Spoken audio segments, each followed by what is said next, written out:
নমস্কার বন্ধুরা, কেমন আছো সবাই? আশা করি সবাই খুব ভালোই আছো। তো যেহেতু আমার স্কুল খুলেছে, তার সাথে টিউশনও আছে, সেই জন্য আমি ভিডিও করতে পারছিলাম না। তো এখন একটু সময় পেয়েছি, তো ভিডিও করছি। তো চলো ভিডিওটা।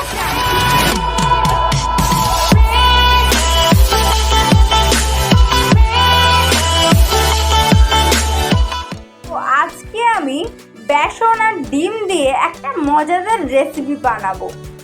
তো চলো আমরা রেসিপিটা তৈরি করি। বানাতে আমার এখানে লাগছে বেসন, আর নিয়েছি দুটো ডিম, কর্নফ্লাওয়ার, পেঁয়াজ কুচি, লঙ্কা কুচি, টমেটো কুচি, আর নুন, হলুদ, জিরে গুঁড়ো, এগুলো তো লাগছেই। চলো রেসিপিটা। আমি সবার প্রথমে এখানে একটা বোল নিয়ে নিয়েছি। তো এরপর এতে আমি দেবো দিয়েছি এখানে। এরপর আমি দেবো এতে আমি দেবো লঙ্কা কুচি। লঙ্কা কুচিটা আপনারা স্বাদ মতো দেবেন। আর এরপর দেবো টমেটো কুচি।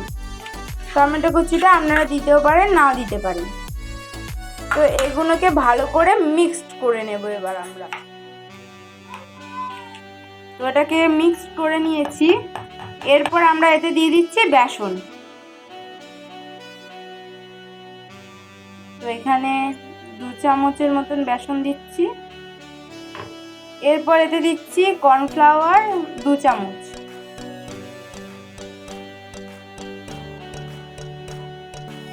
তো এটাকে এবার আমরা ভালো করে মিক্সড করে নেব। ভালো করে মিক্স করে নিয়েছি। এবার আমরা এতে অ্যাড করছি হলুদ গুঁড়ো।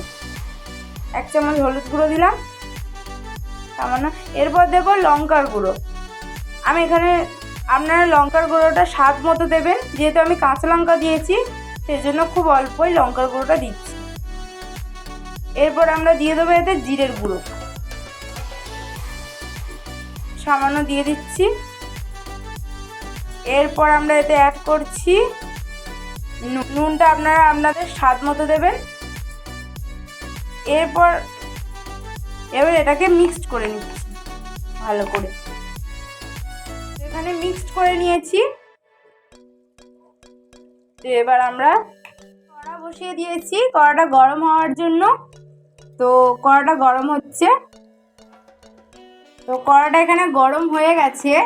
তো এবার আমরা এতে দিয়ে দিচ্ছি রিফাইন্ড অয়েল। সামান্য রিফাইন্ড অয়েল দিয়ে দিচ্ছি। আপনারা এতে কিন্তু সর্ষের তেলে ইউজ করতে পারেন। তো তেলটা গরম হওয়ার জন্য আমি ওয়েট করব। গরম হয়ে গেছে। তো এতে এবার আমরা ডিম আর বেসনের মিশ্রণটাকে ঢেলে দেব।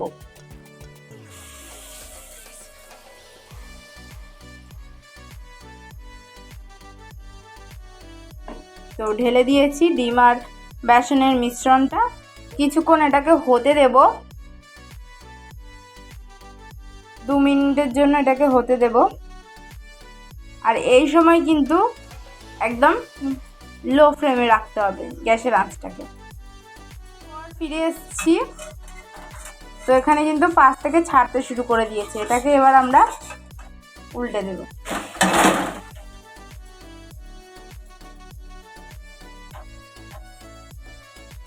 তো এটা কিন্তু হয়ে গেছে। তো এটাকে এবার আমরা নামিয়ে নেব।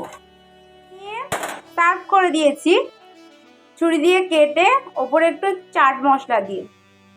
তো এটা খেয়ে দেখতে পারেন, দারুণ মজার সুস্বাদু একটা রেসিপি, খেতেও কিন্তু দারুণ লাগে।